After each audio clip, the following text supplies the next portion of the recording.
এটা কথা আপোনালোকৰ আগত জনাব বিচাৰিছোঁ যে আমি শিৱসাগৰ জিলা আয়ুক্ত মহোদয়ৰ ওচৰলৈ অহা 18 মে 2025 তাৰিখৰ দিনাখন আমি অনুসূচিত জাতি ছাত্ৰ সন্থা আৰু অনুসূচিত জাতি মহিলা ঐক্য মঞ্চই যৌথভাৱে যি আচলতে মহাসতী ৰাধিকা দিৱস উদযাপন কৰিবলৈ লৈছিলোঁ আৰু সেই যুদ্ধকালীন পৰিৱেশৰ বাবে বা দেশৰ পৰিস্থিতিৰ লগত লক্ষ্য ৰাখি আমি যিটো অনুষ্ঠান স্থগিত ৰাখিছিলোঁ সেই অনুষ্ঠানটো 18 তাৰিখে আমি আয়োজন কৰিম বুলি যেতিয়া অনুমোদন বিচাৰি অনুমতি বিচাৰি তেওঁৰ ওচৰলৈ গৈছিলোঁ জিলা আয়ুক্তগৰাকীৰ ওচৰলৈ আৰু জিলা আয়ুক্তগৰাকীয়ে আমাৰ কোনো ধৰণৰ কথা শুনিব নিবিচাৰিলে আৰু তেওঁ বাৰে বাৰে এটা কথা কৈছে যে কোনো অনুষ্ঠান আপোনালোকক পাতিবলৈ দিয়া নহ'ব আৰু যেতিয়ালৈকে তেওঁ অৰ্ডাৰ নিদিয়ে তেতিয়ালৈকে কোনো অনুষ্ঠান ইয়াত আমি শিৱসাগৰত পাতিব নোৱাৰোঁ বুলি তেওঁ স্পষ্টকৈ কৈছে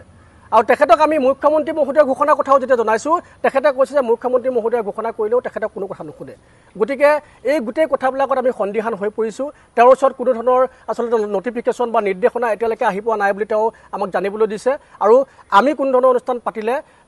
পাতিব নোৱাৰিম বুলি বা পাতিব নিদিওঁ বুলি তেওঁ স্পষ্টকৈ আমাৰ আগত কৈছে গতিকে আমি তেখেতলোকক প্ৰত্যাহ্বান জনাইছোঁ যে আমি 18 তাৰিখে আমাৰ অনুষ্ঠান আয়োজন কৰিম তেওঁলোকে যি মন যায় তাকে কৰিব পাৰিব কিন্তু তাৰ কাৰণে তেওঁলোকেও আমাৰ প্ৰত্যাহ্বান গ্ৰহণ কৰিবলৈ সেইটো সাজু হৈ আহিব লাগিব আয়ুক্ত মহোদয়গৰাকীয়ে যদি তেওঁৰ আচলতে নিজৰ শক্তি প্ৰদৰ্শন কৰিব বিচাৰে তেতিয়াহ'লে এটা কথা স্পষ্ট যে সমগ্ৰ অসমত কিন্তু ইয়াৰ বিৰুদ্ধে আন্দোলন হ'ব কাৰণ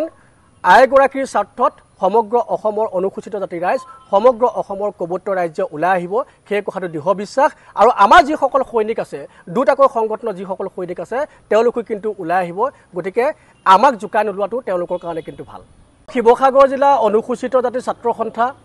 আৰু সদৌ অসম মহিলা অনুসূচিত জাতি মহিলা ঐক্য মঞ্চই যৌথভাৱে যোৱা 12 মে 2025 তাৰিখৰ দিনাখন শিৱসাগৰৰ বৰ্ডিং খেলপথাৰত মহাসতী ৰাধিকা স্মৃতি দিৱসটো উদযাপন কৰিবলৈ আয়োজন কৰিছিল আৰু আড়ম্বৰপূৰ্ণ এক অনুষ্ঠান আছিল আৰু সম্পূৰ্ণ প্ৰস্তুতি হৈ গৈছিল কিন্তু তাৰ পাছতো আমি সেই অনুষ্ঠান স্থগিত ৰাখিবলগীয়া হ'ল দেশৰ যুদ্ধকালীন পৰিস্থিতিৰ বাবে আৰু শেহতীয়াকৈ আমি দেখিলোঁ যে মুখ্যমন্ত্ৰী হিমন্ত বিশ্ব শৰ্মা ডাঙৰীয়াই সংবাদ মাধ্যমৰ আগত ঘোষণা কৰিছে যে অনুষ্ঠানসমূহ পাতিব পাৰিব বিহু অনুষ্ঠানসমূহৰ বাহিৰে বাকী অনুষ্ঠানবিলাকৰ ক্ষেত্ৰত 15 তাৰিখৰ পিছৰ পৰা বাধ্যবাধকতা নাই কিন্তু যোৱাকালি যেতিয়া আমি শিৱসাগৰ জিলাৰ আয়ুক্ত মহোদয়ৰ ওচৰলৈ যাওঁ তেতিয়া আয়ুক্ত মহোদয়ে আমাৰ কথাবিলাক কোন ধৰণৰ গুৰুত্ব আৰোপ নকৰিলে আৰু আমি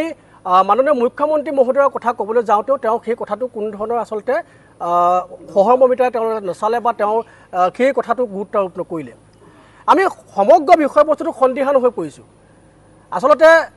মুখ্যমন্ত্ৰী হিমন্ত বিশ্ব শৰ্মা ডাঙৰীয়াই মিথ্যাচাৰৰ আশ্ৰয় লৈছে নে শিৱসাগৰ জিলা আয়ুক্ত মহোদয়ে মিথ্যাচাৰৰ আশ্ৰয় লৈছে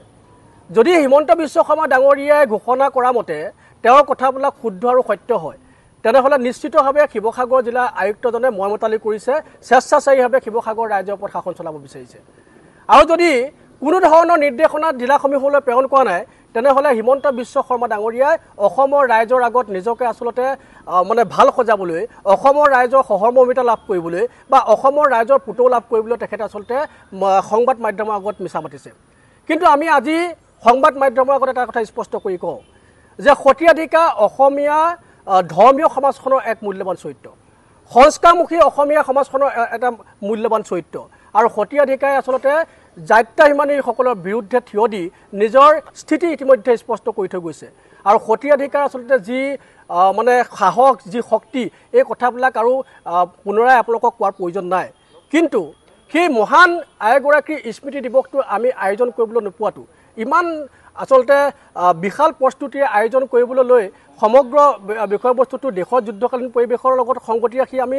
স্থগিত ৰাখিছোঁ ঠিকে আছে কিন্তু এতিয়া যিহেতু পৰিৱেশ ভাললৈ আহিছে আমাক পাতিবলৈ নিদিয়াটো আমি আচলতে অত্যন্ত দুখ প্ৰকাশ কৰিছোঁ আৰু জিলা আয়ুক্তই হওক বা মুখ্যমন্ত্ৰী হওক যিজনে আচলতে সমগ্ৰ বিষয়বস্তুবিলাকত মিথ্যাচাৰৰ আশ্ৰয় লৈছে ময়মতালি কৰিছে তেওঁলোকক আচলতে আমি ধিক্কাৰ জনাইছোঁ গৰিহণা জনাইছোঁ আৰু লগতে ক'ব খুজিছোঁ যে অহা 18 মে তাৰিখে আমি পূৰ্ব পৰিকল্পিতভাৱে যেনেদৰে আমি আয়োজন কৰিম বুলি কৈছিলোঁ যেনেদৰে আচলতে আমাৰ অনুষ্ঠানসমূহ আগবঢ়াই লৈ গৈছিলোঁ তেনেদৰে 18 মে তাৰিখে শিৱসাগৰৰ বৰ্ডিং খেলপথাৰতে আমাৰ অনুষ্ঠান আয়োজন কৰা হ'ব ইয়াত কোনো আচলতে বাধা দিব নোৱাৰিব কাৰণ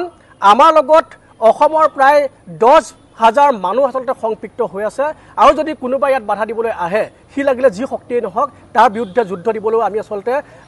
সাজু হৈ আছোঁ আৰু সমান্তৰালকৈ ক'ব খুজিছোঁ যে 18 মে 2025 তাৰিখে